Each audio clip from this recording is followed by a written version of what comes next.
The fluorescent lights of the Sterling Tower's marble lobby cast harsh shadows across Marcus Webb's weathered hands as he pushed his cleaning cart toward the executive elevator. It was 11 p.m., and most of the building had emptied hours ago, except for the top floor, where the real power never slept. Marcus didn't mind the late shift. It meant he could be home when his daughter Sarah woke up, make her breakfast, walk her to school, and be the father she deserved after her mother had left them 3 years ago. At 42, his back ached and his knees protested every stairwell, but he wore his janitor's uniform with quiet dignity. This job fed his little girl. That was strength enough. He was emptying a trash bin near the executive conference room when the double doors burst open. A crowd of men in $1,000 suits spilled into the hallway, their laughter echoing off the polished floors. At the center stood Richard Sterling himself, the billionaire tech mogul whose face graced magazine covers and whose company owned half the city's skyline. And then I told him, if you can't handle the pressure, go back to selling insurance. Sterling's voice boomed, drawing more laughter from his entourage. His eyes, cold and appraising, landed on Marcus. You there, janitor. We made quite a mess in the conference room. Catering left early. Clean it up. Marcus nodded respectfully. Of course, Mr. Sterling. Right away. As he moved toward the conference room, Sterling's voice stopped him. Wait. Turn around. Marcus did, meeting the billionaire's gaze. Sterling looked him up and down, a smirk playing at his lips. How much can you bench press? The question hung in the air, absurd and cruel. The other executives shifted uncomfortably, but none spoke. I'm not sure, sir, Marcus replied quietly. Sterling laughed, a sharp bark that made Marcus's stomach tighten.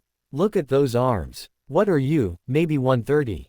140 soaking wet. He flexed his own bicep, clearly defined under his designer shirt. I bench 315. 3 mornings a week with my personal trainer.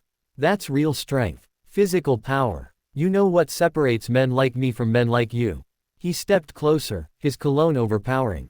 Strength. Mental, physical, financial. The strong rise. The weak, well, they clean up our messes.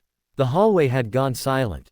Marcus felt heat rising in his chest, not from anger, but from something deeper, a sadness that men could be so blind.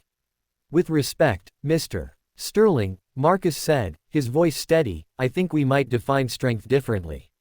Sterling's eyebrows shot up. Oh, do tell, Professor. Enlighten us. His tone dripped with sarcasm. Marcus set down his cleaning spray. When he spoke, his words were measured, careful, and carried the weight of lived experience. Strength isn't about how much weight you can lift or how many zeros are in your bank account. 4 years ago, my wife walked out on us when my daughter was only 3. Said she didn't sign up for a struggling family. Sarah cried every night for 6 months, asking when mommy was coming home. He paused, his jaw working. Sterling's smirk had faded slightly. Strength was sitting on the edge of her bed at 2 in the morning, singing the same lullaby for the 100th time, even though my voice was hoarse and I had a double shift starting in 4 hours. Strength was learning to braid her hair by watching YouTube videos. Strength was selling my car so I could afford her asthma medication, then walking 3 miles to work in the rain because I missed the last bus. Marcus's voice grew stronger. Last year, Sarah got sick. Really sick. Pneumonia that wouldn't break. I worked 70-hour weeks, took every extra shift I could find. I held her hand in that hospital room, read her favorite stories until she fell asleep, then went straight to work here to mop these floors. I didn't eat for 2 days so I could pay for medicine the insurance wouldn't cover. The executives were no longer looking at Sterling. They were looking at Marcus. She pulled through. Every morning now, she wakes up and tells me I'm her hero. She's 8 years old, Mr. Sterling. She makes straight A's, and she's the kindest kid in her class because she knows what it means to struggle. She knows what it means when someone shows up, day after day, no matter how hard it gets. His eyes never left Sterling's. That's strength. Not the kind you build in a gym or earn in a boardroom. The kind you forge when the world tries to break you, and you refuse to let it win because someone depends on you. The silence was deafening. One of the younger executives had tears in his eyes. Another was staring at his expensive shoes. Sterling's face had gone pale, then red. For a long moment, he said nothing. Then, quietly, I had no idea. You didn't ask, Marcus said simply. You saw a janitor. You didn't see a father. You didn't see a man. I have 2 kids, Sterling said suddenly, his voice rough. 10 and 12. My ex-wife has full custody. I see them every other weekend, and last month, my daughter asked if Uncle James, her stepfather, could take her to the father-daughter dance instead of me. His composure cracked. She said he's around more. That he knows her better. Marcus watched as the billionaire's armor fell away. I've been chasing strength my whole life, Sterling continued. Building an empire, proving I was better, stronger, more successful than everyone else. But I don't know my daughter's favorite color. I missed my son's last 3 baseball games. And they're growing up without me. He looked at Marcus with something like desperation. How do you do it? How do you show up when you're exhausted and broken? Everything hurts.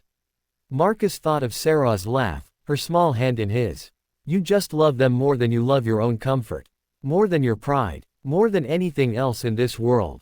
Sterling nodded slowly. He turned to his assistant. Cancel my morning meetings. All of them. Then, to Marcus, what's your daughter's name? Sarah. I'd like to set up a college fund for Sarah.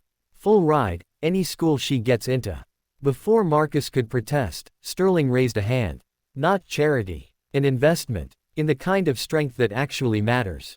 He paused. And I'd like you to consider a position in our corporate leadership training program. We need people who understand real strength. People who lead by example. Marcus's throat tightened. Mr. Sterling, I appreciate the offer, but I'm not qualified for. You're qualified to be a father when the world gave you every excuse to walk away, Sterling interrupted. That's a qualification money can't buy. Think about it. 6 months later, Marcus stood in the same conference room, but this time he wore a suit of his own.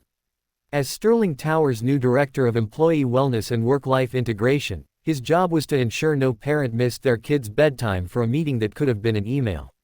The program he designed had reduced turnover by 40% and increased productivity even more.